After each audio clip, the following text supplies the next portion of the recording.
Чиркин ай, бул залды ким көргөн эмес, бул жерге ким келген эмес. Әншілік, оның бәрі даусың. Аны ырдоо үнүң менен же түсүң менен келтиресиңби дегенкиси баары сапатына байланыштуу болот. Баарын бүтүрдүм деп айта албайм, токтоттум.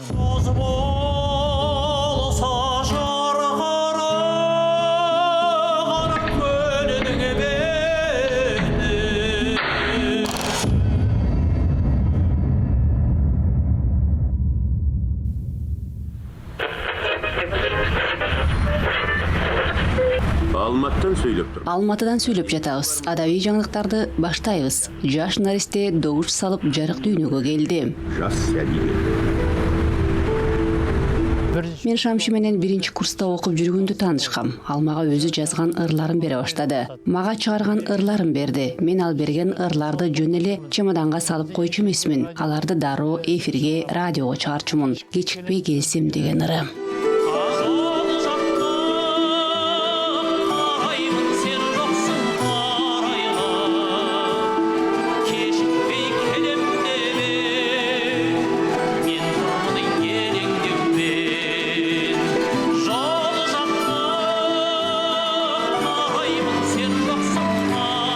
Содан одан шығып кетті. Bir 10 күннен кейін ауылға келсем, естен кірге апам мен құшақтап бетімді сүйіп отыр. Неге сонша сағынып қалдың ба? Анан алыр чыгып кетти. 10 күндөн кийин айылга келдим. Радио сразу Эшиктен киргенде апам мени кучактап, бетимден өпкүлөдү. Мен болсо оюм эмне болду? Мени сагындыңарбы? Мен өткөн айда эле келбедим беле дедим. Несі турады, табагы. Су ән тыңдап апты. Ошентип жатсам ырды жаңы ыр деп эфирден берип жатыптыр. Келіп мені құшақтап. Айылдагы кеңсенин жанындагы мамыда радио бар болчу. Мен аны ал жерден уктум. Карасам адамдар угуп куттуктап жатышкан экен. Елдің мактап жүргөн. Ал мени кучактап бетимен өптү да, аман бол, ден соолукта бол. Эл мактаган балдар көп. Алардын миңине да алмаштыра албайм деди. Алтын әжем, асыл әжем аңсаған. Ер жетсеме де еркелеймен мен саған. Анамды еске аламын ылғи. Анам өзі үйде неше түрлі мына текеметтердің, кілемдердің соны өздері қолдарымен жасайтын. Неше түрлі өрнектерін сосын ана мен апамдар да эместейм. Апам өз колу менен ар кандай килемдерди жана паластарды жасачу. Сүрөтүн салатын едим. Сөйтсек бұл мен апамдын оймо чийимлерин көрүп, өз колум менен кагазга оймо чийчүмүн. Әсемдікке деген тәрбие екен ғой. Ошондуктан бул жөн гана оймо эмес, сулуулукка жана көркөмдүккө тарбия болчу. Тоқым аттың абзалдарын неше түрлі. Чоң атам үй буюмдарын оңдоп, анан апам ээр токум жана ат жабдыктарын кол менен токуп берчү. Жай карапайым адамдардын Ошонун баары балким жөнөкөй адамдардын искусствого жана чыгармачылыкка болгон кумары чыгар. Сонун баары мен көрүп өстүм. Мен ошолорду көрүп чоңойдум, сүрөтчү болгум келчү. Мен ошолордун сүрөттөрүн тартчумун. Сулуулук, көркөмдүк аны боек менен же музыка менен билдирсеңиз да адамдын сапатына жараша болот. Алардын дүйнөсү.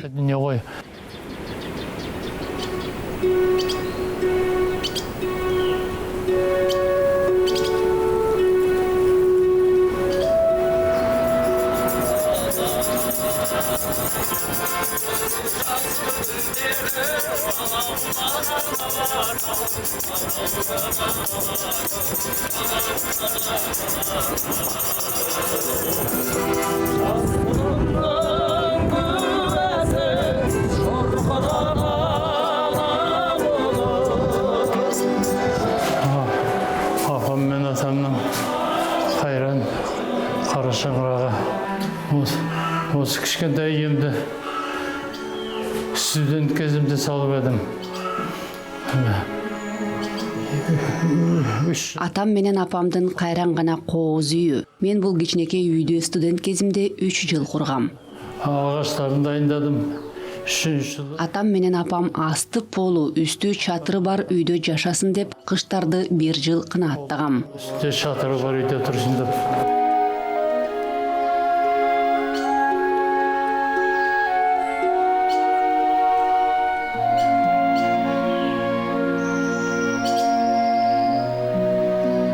Үйімді көргенде өзім есім кіре бастаған шақтың бәрі кешегene болған. Үйгө киргенде баарын кече эле болгондо эстейм. Эртең менен малды жайытка алып чыгып кечинде короого айдап келгенде мен алар менен бирге чуркап жүрчүмүн. Бірге жүгіріп жүретінмін.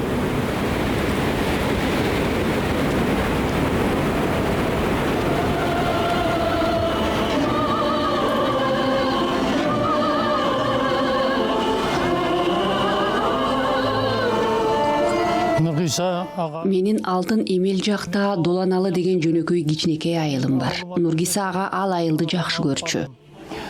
Әкем шешемнің Мен аны бир нече жолу айылыма алып келгем. Ал атам менен апамдын жөнөкөй карыя менен кемпирдин колунан чай ичип үйгө кумарланып кайтып келчү. кейде әлгі жұмыстан шаршап, кейбір сондай бір жағдай болғанда Кээде жумуштан чарчаганда айылга баралы деп айтчу. Мен ал кишини Узунагаш айылынан билем. Ал ушул жерде Алматыга абдан жакын жайгашкан. Жок, ал Доланалыга дечү. жоқ, Доланалыға деп айтатын.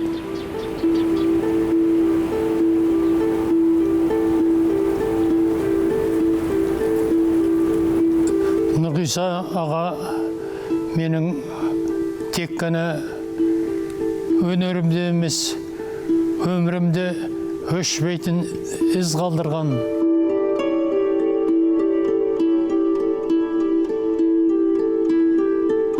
Нұраға екеміз 51 жыл ағалы інілі дос болдық.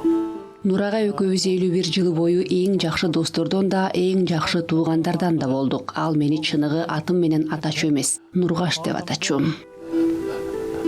Туралы атамайтын, Нұрғаш дейтін.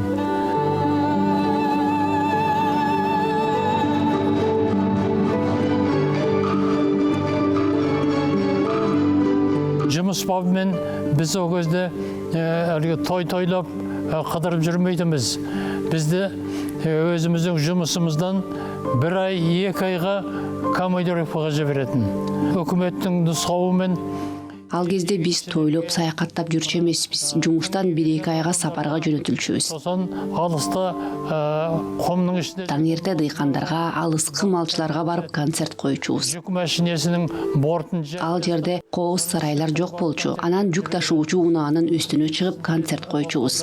сол үлкен кісілердің батасын алып жолың бол. Жалпысынан алганда өлкөдө мен үчүн белгилүү бир репертуар бар болчу. Өз чарбабыз бар болчу. Эч кимдин мага таарынчын көргөн эмесмин. Қалса телефон соғып тез жет. Айылдагы аксакалдардын батасын алып, жолуң болсун деген сөздөрүн эшиттик. Ал өзүнчө бир кубаныч эле. Келишетім.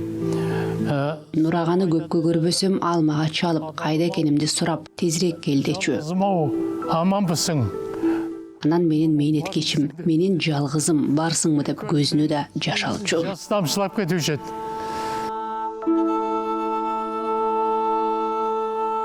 О кісі де бір үйдің Ал да бир үй бүлөнүн жалгыз уулу болчу. Мен дагы бир айылдагы кемпир чалдын жалгыз уулумун. Бирок биз жалгыз болсок да бири-бирибизге сиз деп жылуу мамиле кылып 20 миллион адамга кызмат кылдык. Биздин махабатыбыз жана достугубуздан улам өлкө кубанычка толуп турду. Ал кээ бир ырлардын обонун жазып алчу. Биз аларды аткарчубуз. Ал Мукагалини таанычу эмес, ошондуктан мен аларды тааныштырып, экөөнү кучакташтырган элем. мен соны орындадым.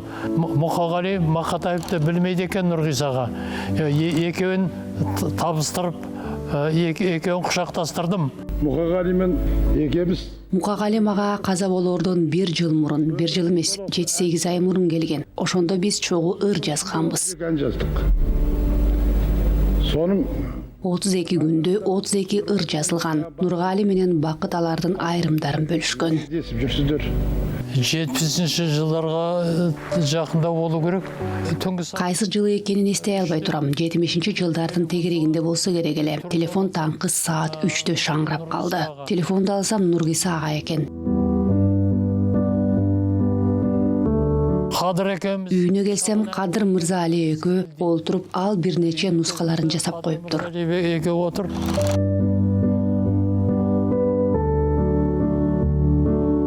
Тыңдаттым, ұнайма мұны. Сосын біреудің айтты мұна қайырмасын дұрыстап жасау керек. Тағы көтерілетін жерлері бар анау. Соның бәрін нотаға түсіріп,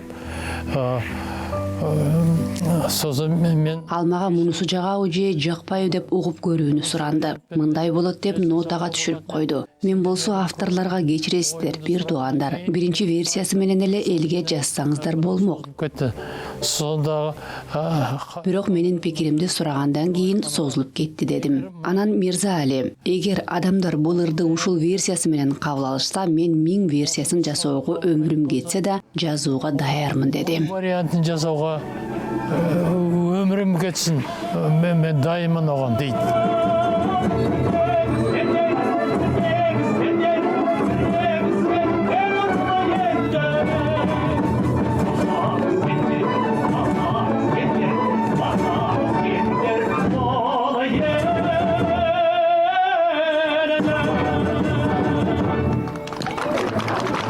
Халқым тамаша қабылдады ғой, күшті қабылдады. Эл ал ырды сонун кабыл алды, аны катуу кабылдады. Ошондой темада жазылган башка ыр жок эле. Эл жөнүндө жазылган ырлар көп, бирок менин өз өлкөмдүн окуясы башкача. Орды бөлек.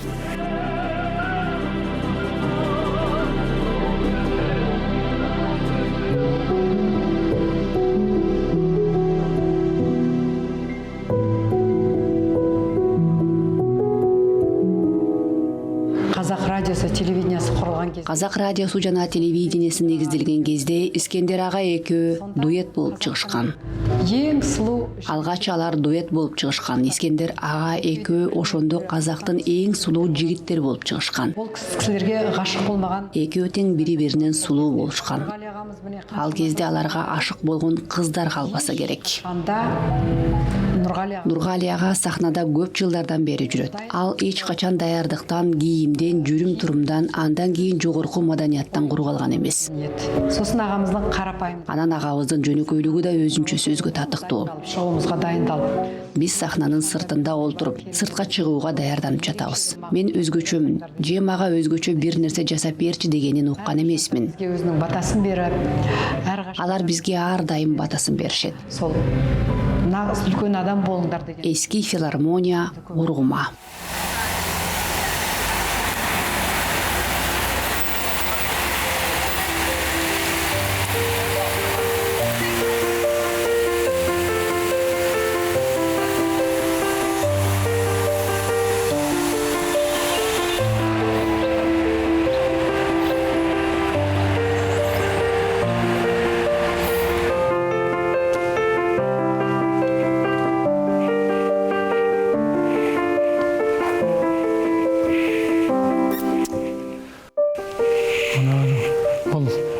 Бул зал кимди гана көргөн жок. Мында ким гана болгон эмес.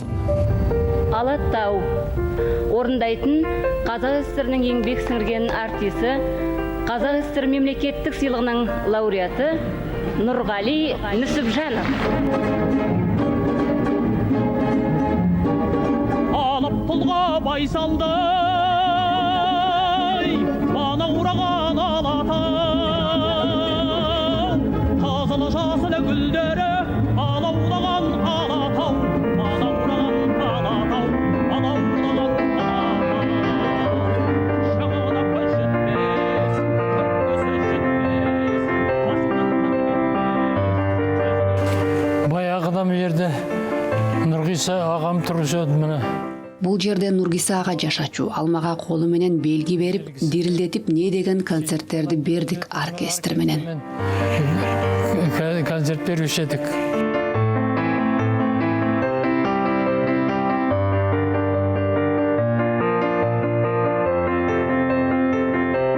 Мен тигил жактан чыгып, бул жактан түшөм. Түсем.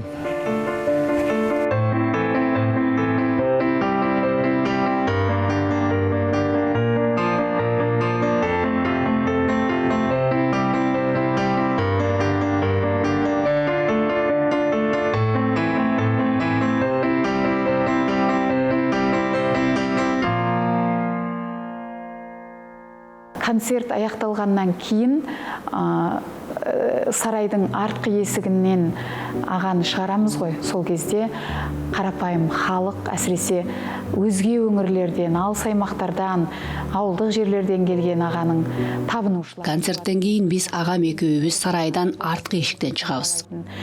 Сол кісілердің әрқайсысы Ошол учурда карапайым эл, угармандар жана башка айылдардан келген көрөрмандар аганын эмгегин абдан баалап, алар менен сүрөткө түшүшөт. Алар өздөрү түшкөндөн кийин балдарын жана неберелерин кучактатышат. 5 сағат халқына тағы да қызмет етеді. Концерттен кийин да кеминде 4-5 саат сахна артында кызмат кылат. Ойлап, ертерек қайту Анан ден соолугуңузду жана концерттин кеч бүтөөрүн билип, эртерээк кайтып келүүнү ойлогон жоксузбу деп сурасам, айланайыным, жаным, ал менин штаттан тышкаркы күндүк жумушум да. Осы алаш жұрты болмаса, қара қазағым болмаса, Эгер алаш элим, кара казактарым үчүн болбосо, мен кимге керекмин? Ысык соогум болсо да элимден артык эмесмин. халқымнан биік емеспін дейді.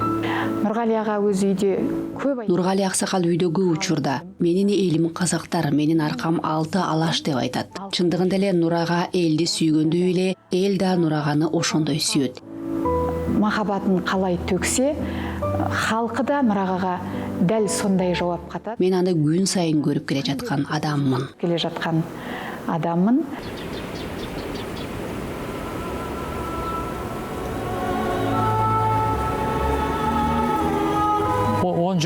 Мен 10 классты бүтүрүп айылда жумушка орноштум. Жумушка орношкондо негизинен мал чарбачылыгы менен алектенчүмүн. 2 жыл иштедим. Көркөм өнөр ансамблинин мүчөсү болчумун. 2 жылдан кийин консерваторияга тапшырдым. Катышып, ан чалып жүрөтүмүн.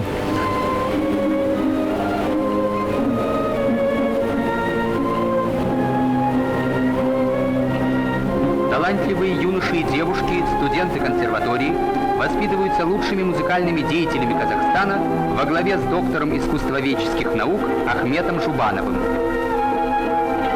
Консерваторияда окуп жүргөндө сол Ахмет Жубанов көкөмүз бизге сабак берди. Үлкен окумусты, билимди. Мен консерваторияда окуп жүргөндө Ахмет Жубанов мага сабак берген. Ал абдан билимдүү, окумуштуу адам болгон. Башкача айтканда, 20-30 жылдары Ахмет Жубанов Казактын биринчи театрын ачууга, Курмангазы оркестрин ачууга активдүү катышкан.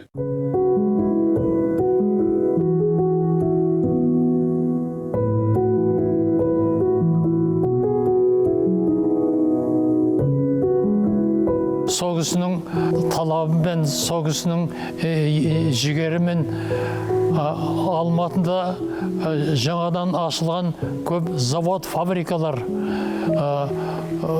Сонун бәрін күнде олар театрга келип жүрөтүн жагдай жок. Ал соны бүгүсү калалык.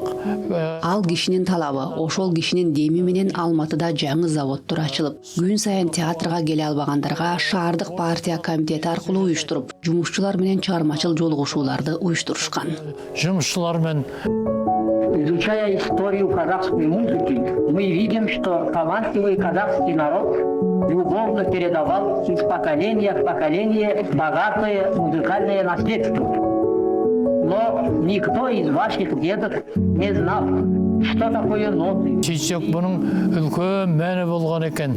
Қазақты, қазақ елін мәдениетке тәрбиелеудің ең үлкен жол сол екен. Бұл бүгісінің сондай халыққа деген, өзінің еліне, қазақ еліне деген Анын чоң мааниси бар эле. Ал қазақ елин маданиятка тарбиялоонун бир жолу болчу. Тек қана музыканы до ре ми фа соль деп нотаны окугам жок. Ошол кишинин өз элине жана өлкөсүнө болгон баатырдыгы, ал кишинин билими биз үчүн тарбия болду. Деп күллү әлемдік Биз жөн гана до, ре, ми, фа, соль, си деп нотага окуган жокпуз. Ал ким үчүн керек, кимге пайдасы бар деп Ахмет ага бизди көкөмүз. Onun жемисин ааламдын маданиятын өздөштүрүүгө жана түшүндүрүүгө даярдады. Биз анын эмгегинин жемишин көрдүк. мемлекетти Мен 50-60 өлкөгө барып концерттерди бердим. Ахмет Жубанов сыяктуу Казак элине Ахмет Жубанов сыяктуу инсандар ар дайым керек. әр уақытта керек.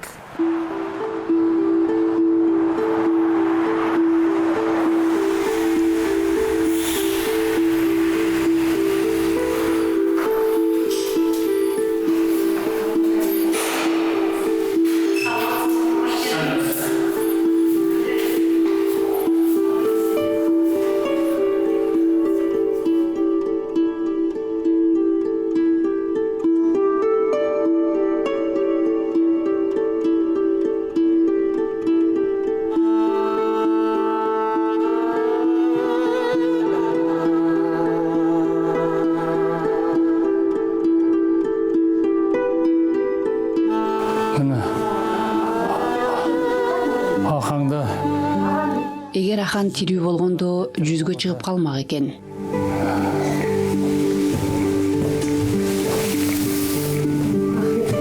Бул айкел 1958 жылы мамлекеттин атайын буйругу менен жасалган.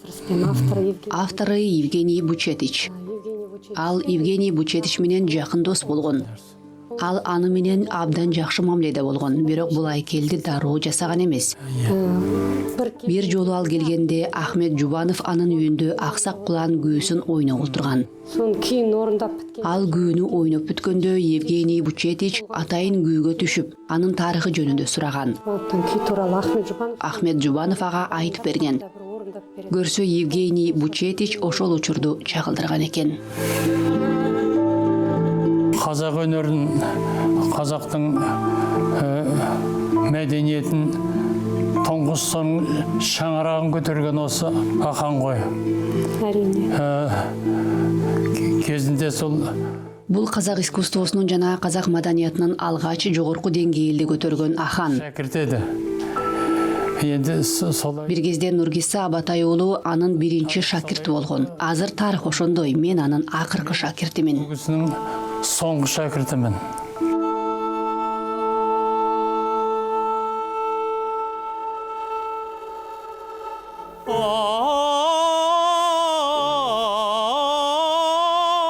Ай, қуаныш көремі көзіңнен, өзіңмен жан құрбым қосылды тағдырым, қосылған қос өзен секілденіп.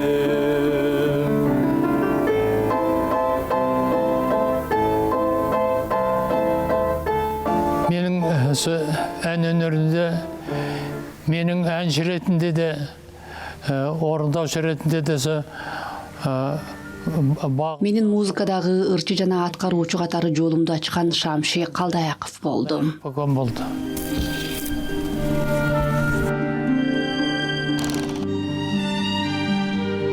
Радиода жұмыс істеп жүрдім, музыка редакциясына мен енді Мени радио жана телевидениеде музыка бөлүмүндө жетекчилик кызматка дайындашты. сосын орындаушылық шаруам бар, халықты көп. Менин музыкалык консерваторияда билимим бар. Эл арасында көп жүрөм жана ошол билим таасир бергендир. Жамбыл қаласында Шамшага ошол кезде Жамбылда, андан кийин Шымкентте жашаган. әрбір Мен жамлар жазганда ал айына бир жолу, кээде айына 1-2 жолу келип турчу. рет келіп кететін.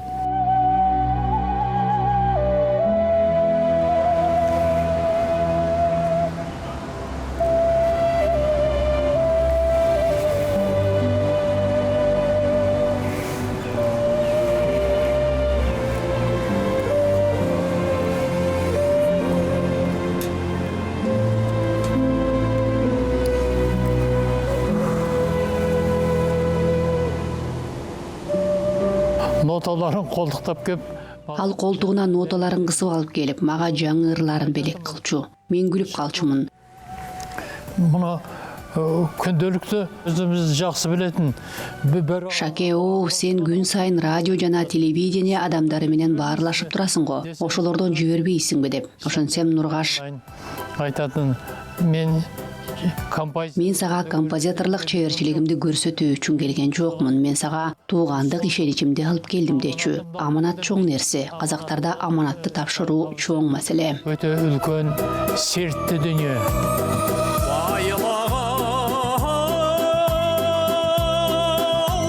Жатқан жалпақ жерге сыймай, кеудесі әнге сыймай, жырға сыймай, дәриғай жырға сыймай. Әсіресе біздің заманда композиторларында, әншілерінде сәйкестендіретін болу керек. Мен енді өзім түсінігім солай. Композиторларды да, ырчыларды да убакыт өзү аныктайт окшойт. Мен анын көтөргөн ырларынын киндигин кесип келдим. Мен Шакенин көптөгөн ырлары менен элдин батасын алып жүрдүм.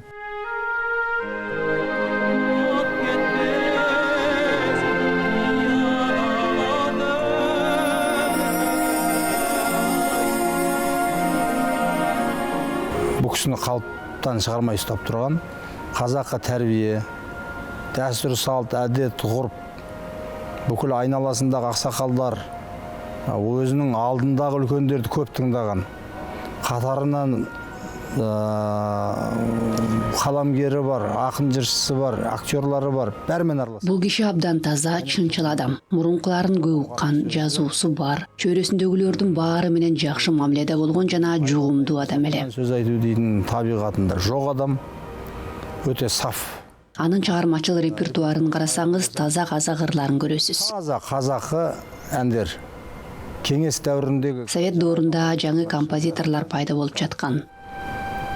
Кеңес Дүйсекеев болсын, Нұрғиса Тілендиев болсын. Дүйсекеев, Тілендиев же Қалдаяқов болсын. Алар жаңы жаралган ырларын биринчилерден болуп аткарып, ошол ырдын жолун ачып, чоң салым кошуп эмгек сиңиришкен. Және соның багын ашып, жолын ашып, соған үлкен еңбек сіңірген тұлға.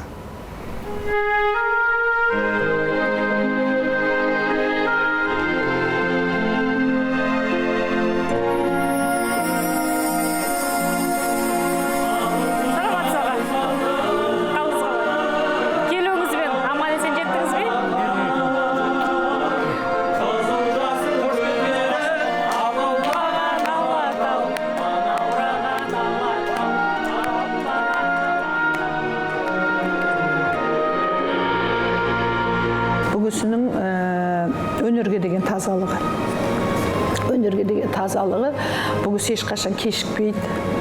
Бул кишинин искусстводогу тазалыгы. Ал киши эч качан кечикпейт. Сондай керемет. Ал эч качан концертти калтырбайт. Кандай энди айтса да, абдан кылдат, абдан таза. Кандай ырдабасын ал өзүнүн сулуу келбети, диапазону менен абдан жогорку деңгээлде аткарат. Жогору дәрежеде орундайт. Сонун кийинки дагы бир керемети, ал жаш кезиндегидей эле салмагын сактап калган. Бул дагы анын искусствого болгон берилгендиги, аны жөнөкөй кийим кийгенин, кийимдери үтүктөлбөгөн эмес экенин көрбөйсүң. Көрмөйсүң.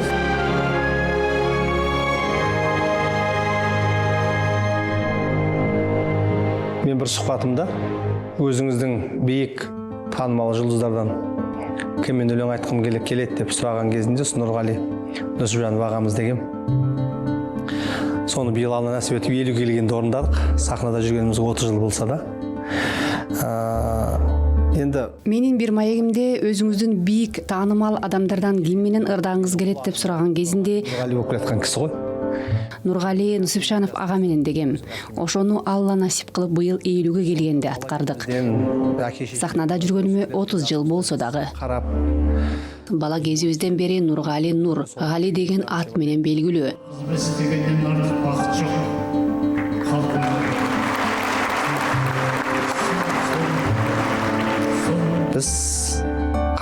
Биз аны угуп чоңойдук. Бул киши казак сахнасындагы бардык ырчылардын устаты.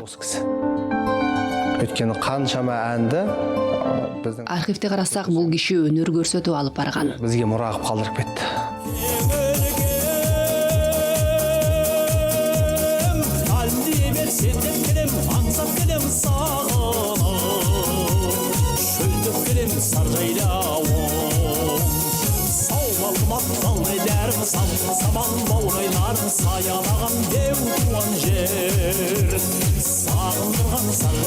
Осынша уақыт мен жағандай бір жоғалтқанымды тауып, іздегенімді қуып жетіп. Ушунча уақыттан бери жоготкон нерсемди издеп табууга аракет кылып жүрдүм деп айтсам болот. Сүйгөнүм қазақтың әні.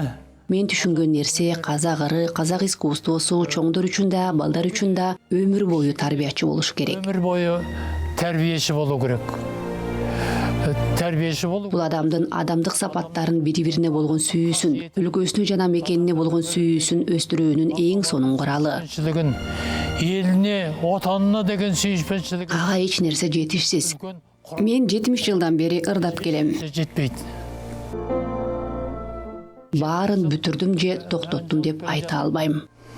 Мен бәрін бітірдім, тоқтаттым деп айта алмаймын.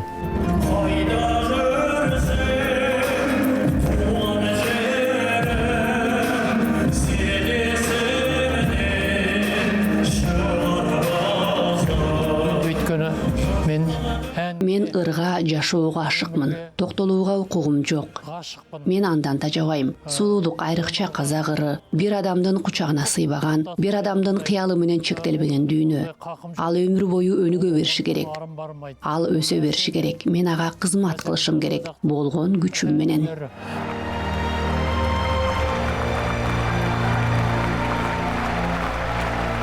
Ол bir адамның құшағына сыймайтын. Бир адамдын кучагына сыйбаган, бир адамдын кыялы менен токтобогон дүйнө.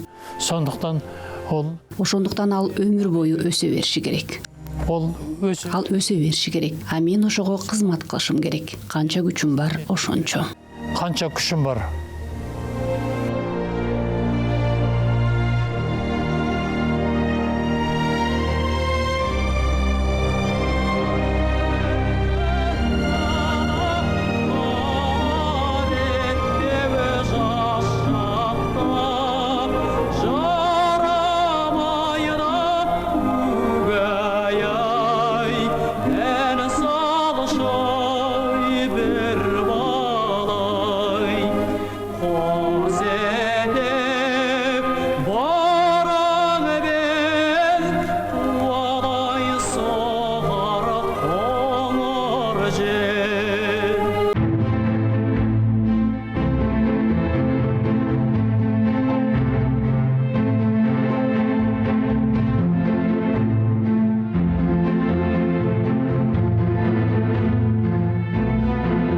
Жыл мен халқымды аралап концерт беріп келе жатырмын. Ал 70 жыл ол оңай дүние емес.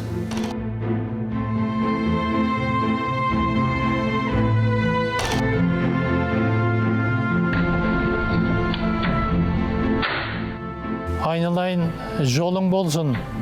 70 жылдан бери элимдин арасында концерт коюп келем. 70 жыл оңой эмес. Айланайын, жолуң куттуу болсун деген аксакалдардын батасын алдым. Мындан адамга, айрыкча жаштарга жасалган жакшылык текке кетпей турганын билебиз. Мен жашоонун жакшы мезгилинде төрөлгөм. Өмүрүмдүн көпчүлүк бөлүгүн Конаевдин жетекчилиги астында өткөрдүм. Ол бекер кетпейт.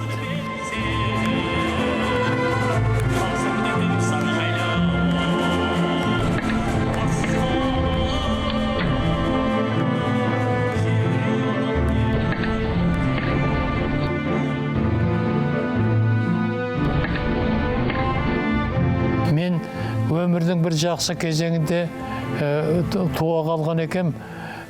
Мен өмірдің бір жақшы кезеңінде төрөлүп турмун. Көп бөлігін жашоомдун көп бөлүгүндө Димаш Ахмет уулу Конаев агамдын башчылыгы кезинде өмүр сүрдүм. Соны өмүр сүрдүм.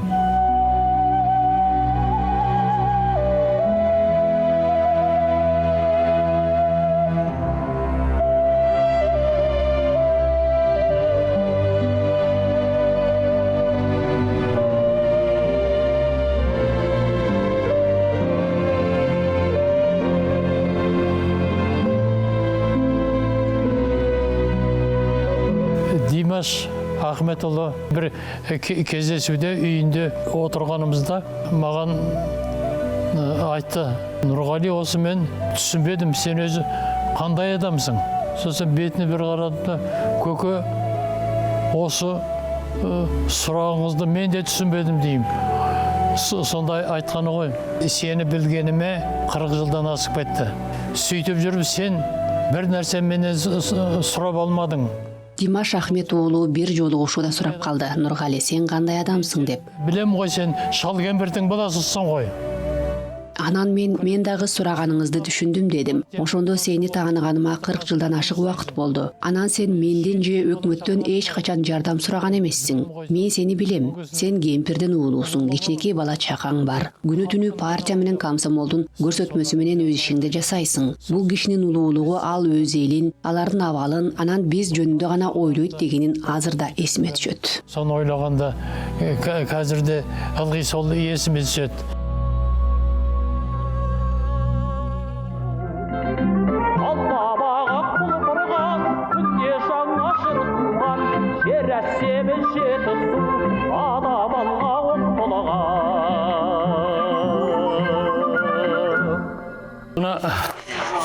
парктың идеясы басыма келгенде, мына жердің мына ауылдың бас жағы мына жерде не егін егілмейді, не картош екпейді, ешқандай не арпа бидай егілмейді. Соны көрдім де, мына жерге осы бақ егіп тастау ол идеясы ойыма келді. Сосын Доланалы ауылынан бағы болғаннан кейін тауды аралап, Долана есіме түсті. Бұл сейіл бақтың демілгесі пайда болғанда айылға жүгөрі да, картошка да, арпа, будай сеуілген емес. Баяр ішілік дейді орыстар, әртүрлі білеші. Мен аны көргенде бұл жерге бақша отырғызу демілгесі келген. Жемісі өте үлкен емес, бірақ ол мына өзің... Айылдың аты Доланалы болғандан кейін мен Долануны ойынып, тоғыны айланып басып, анын дүйнө жүзі бойынша кездешерін көрдім. Орыстар Долануны мөмөлі дарақты өстірішөт. Аны мөмөсі мөмө емес, жаратылышына ылайықташтырылған. Шыдамды ағаш қойдып, паркты қоршап тұрсын деп, осы... Мен аны алып келіп, жаратылыш менен қошо кетет деп ойлып, сейіл бақтың сыртына шамал менен құрчалған жерге олтырғыздым. Мен осы әнші болмағанда биолог болар едім деп. Табиғатқа өте. Нұраға өзі үйді жалғыз қалғанда, егер бұл ырчы болбағанда, мен биолог болмақпын деп айтады. Аға табиғаттың... Ал жаратылышқа абдан жақын, сырдуу дүйнөнү түшүнөт. Жаңағы еліне, жеріне, туған ауылына. Менің ойымша аны табиғи бала деп атауға татыктуу адам. Әр жас сайын ағаның ал үй бүлөсүнө, жерине, туулган айылына, тартуу кылган бакчасына барат. Кентай гана ауылы Доланалы ауылы. Сол ауылға ар жай сайын аганын чет өлкөдө эч нерсеге алмаштырбай турган ыйык жери кичинекей Доланалы айылы. Көрсеңіз, көзүндө жас, сондай махабаты. Ал айылына барганда, жакындаганда, анын жүрөгүн, көзүндөгү жашын, жүзүндөгү сүйүүсүн көрөсүз.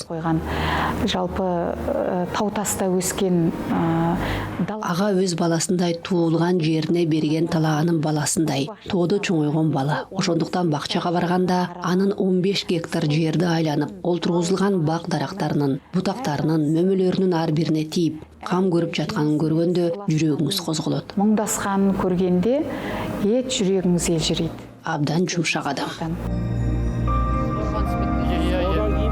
Ауылдың аты Доланалы, содан кейін бас жағына Доланалы мен Долана ағашын еккен. Долана ағашын еккен екенсің. Содан кейін барып алма ағаштар.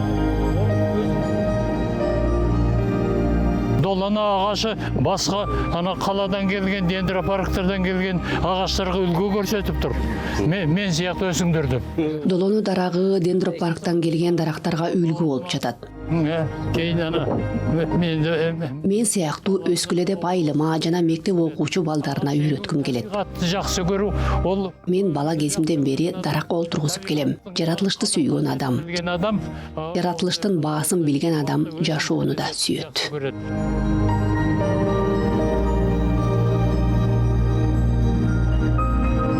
Парктын башагында Долана ағашы өсүп турсун. Ар карата әр саққа жүгіртеді.